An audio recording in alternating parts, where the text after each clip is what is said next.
આજનું નુક્કડ નાટક છે. ભાઈઓ અને બહેનો, અમે તમારી સામે એક શેરી નાટક રજૂ કરી રહ્યા છે, જેનો મુદ્દો છે બાળકીને શિક્ષણ.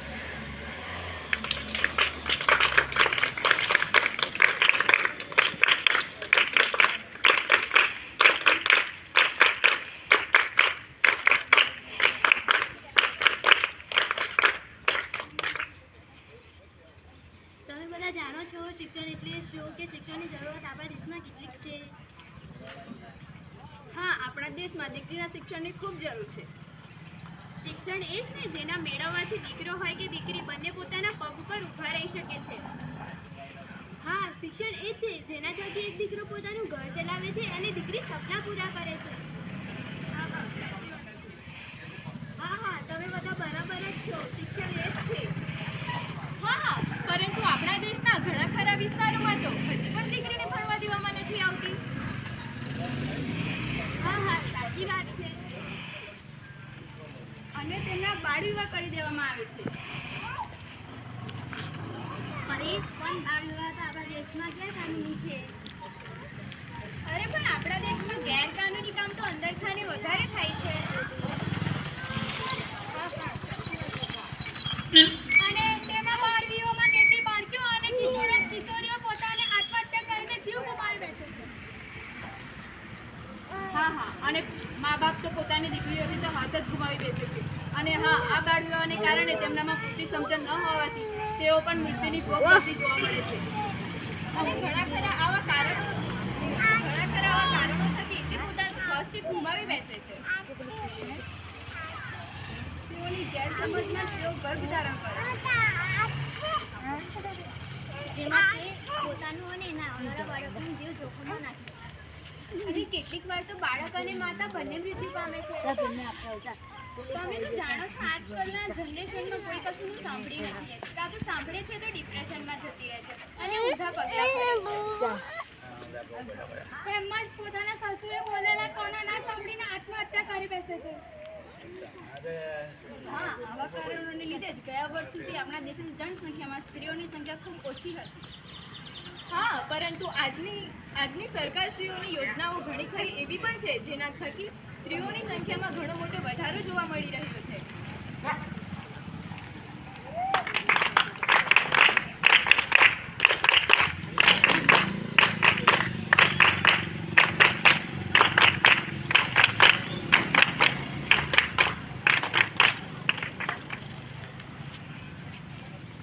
હવે ભાઈઓ અને બહેનો, તમે જોયું કે આપણા દેશમાં બાળકીને શિક્ષણની જરૂરિયાત કેટલી છે. બાળકીને શિક્ષણ ન આપવાથી ઘણી બધી સમસ્યાઓ થાય છે. આપણે જોઈએ આવું જ એક ઉદાહરણ હેતલના જીવન પરથી આપણે જોઈએ કે હેતલને શિક્ષણ ન આપવાથી ઘણી બધી સમસ્યાઓ ઊભી થાય છે. ભાઈઓ અને બહેનો, અમે તમારી સામે એક નાટક રજૂ કરી રહ્યા છીએ, જેનો મુદ્દો છે બાળકીને શિક્ષણ. હવે નેહા અને રીના આંગણવાડીમાં THR લેવા માટે જાય છે. સાંભળ્યું છે તમારા લોકોને પરીક્ષા આવે છે. કેવી ચાલે છે તૈયારી? અરે પણ તમે બેચ કેમ? હેતલ ક્યાં ગઈ? અને લગન હજુ તેના 18 વર્ષ પણ નથી થયા ને? તેને તો ભણવું છે પણ તેના ઘરે ના પાડે. અરે વાંધો નહીં, તમે તમારા THR લેજો, મેં હેતલના ઘરે જઉં.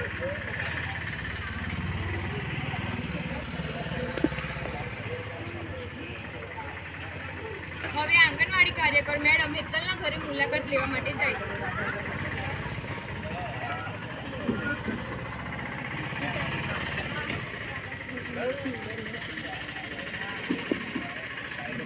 કાકી, ઘરે છો? હા, બેન આવો. કેમ છો કાકી? કેમ છો ભાભી? તબિયત કેમ છે? હેતલ કેમ છે? અરે કાકી, હેતલ આંગણવાડી કેમ નથી આવતી? હા, હવે આંગણવાડી નહીં આવે, તેનું લગ્ન નક્કી થયું. અરે કાકી, હેતલ તો જો 18 વર્ષની પણ નથી થઈ, એના લગ્ન કેમ થાય?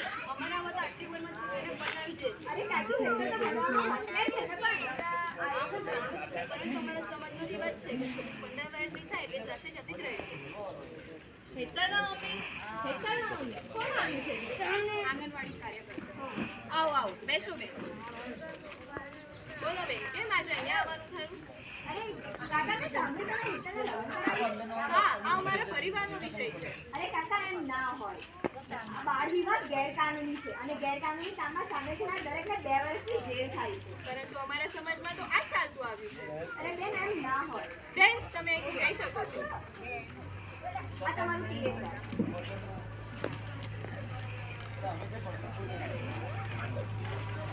થોડા સમય બાદ હેતલના ભભીને પેટમાં દુખાવો થતો હોવાથી તેમને હોસ્પિટલ લઈ જવામાં આવે છે.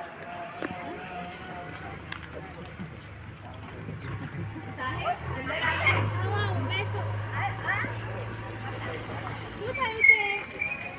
લાગે છે એમને ડિલિવરીનો સમય આવી ગયો છે. હા તો બોલાવો કોઈ સ્ત્રી ડોક્ટરને. સ્ત્રી ડૉક્ટર આ હોસ્પિટલમાં કોઈ સ્ત્રી ડૉક્ટર નથી. અરે તો કોઈ બીજા ગામમાંથી બોલાવો. આ હોસ્પિટલ તથા આખા તાલુકામાં કોઈ સ્ત્રી ડૉક્ટર નથી. મારા મમ્મી જો ડિલિવરી થશે તો કોઈ સ્ત્રી ડોક્ટરના હાથે જ થશે. કાકા તમે વાતને સમજો. તમે આમ ના બોલશો. તેમનો ડિલિવરીનો સમય થઈ ગયો છે અને તમે આમ સમય મેળવશો તો બાળક અને માતાની જાનને જોખમ થશે.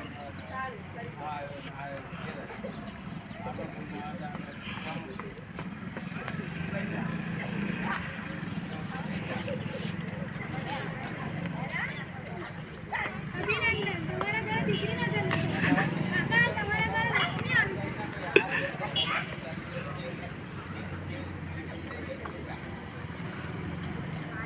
હવે આંગણવાડી કાર્યકર મેડમ હેતલના ઘરે બાળકની નોંધ લેવા માટે જાય છે.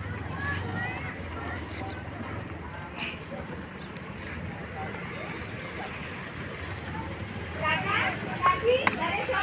હા આવે. કેમ છો કાકા? બસ મજામાં. કેમ છો કાકી? કેમ છો? અને બાળક કેમ છે? અરે વજન તો ઓછું જવાનું. તમે ખુદ પોષિત છો. તમારી ઉંમર પણ નથી અને બાળકને જન્મ આપ્યો છે. કેમ છે હેતલ? બેન કેટલા નવાઈની વાત છે ને. આપણા આખા તાલુકામાં હજી અત્યારના સમયમાં કોઈ સ્ત્રી ડોક્ટર નથી. તો કાકા એમ જ થાય ને. આપણા દેશમાં 40%થી વધુ છોકરીઓ અધવચ્ચેનું ભણતર જ છોડી દે છે, જેમ તમે હેતલનું છોડાવી દીધું. તો આપણે ત્યાં કાફી સ્ત્રી ડોક્ટર હોય. મેં તો તમને એવું કહું કે તમે એનું ભણતર ના છોડાવો. હા પણ અમારા સમાજમાં તો આ જ ચાલતું આવ્યું છે. અરે કાકા એમ ના હોય. દીકરો હોય કે દીકરી બંનેને ભણવાનો સમાન અધિકાર છે. હા છે ને. મારું દીકરો ભણશે, મારો દીકરો ભણીને મારું કુળ આગળ તારે. દીકરી તો હમણાં થોડા સમયમાં સાસરે જતી રહેશે. અરે કાકા એમ ન હોય. દીકરો હોય કે દીકરી બંને ભણશે. દીકરો ભણશે તો તમારું ઘરને કુટુંબ ચાલશે. જો દીકરી ભણશે તો તમારું ઘરને કુટુંબ સાથે સાથે એની સાસરીને પણ આગળ વધશે.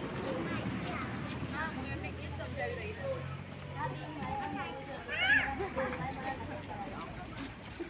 પરંતુ આટલી ગરીબીમાં આ બંનેને ભણાવવું એ મારાથી પોસાય એમ નથી.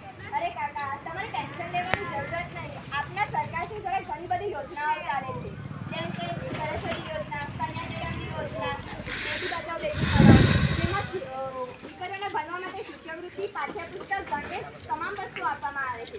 તદુપરાંત ITIની જીવન કૌશલ્યમાં દીકરીને કૌશલ્યની તાલીમ આપવામાં આવે છે, જેથી તે એના પગ પર ઊભી રહી શકે. હા હવે મને થઈ રહ્યું છે કે હું મારી દીકરી સાથે ઘણો મોટો અન્યાય કરી રહી છું. હવે હું મારી દીકરીને ભણાવીશ.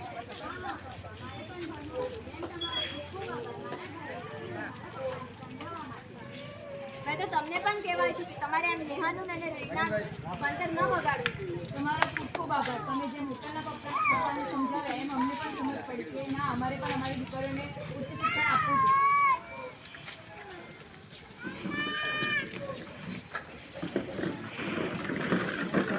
તમે જોયું આપણા જીવનમાં શિક્ષણ કેટલું જરૂરી છે. આ સમસ્યાને દૂર કરવા માટે સરકારશ્રી દ્વારા ઘણી યોજનાઓ ચલાવવામાં આવે છે, જેમ કે કન્યા કેળવણી, બેટી બચાવો બેટી પઢાઓ, બાળકીને શિક્ષણ, એવી રીતે ઘણી યોજનાઓ યોજવામાં આવી છે.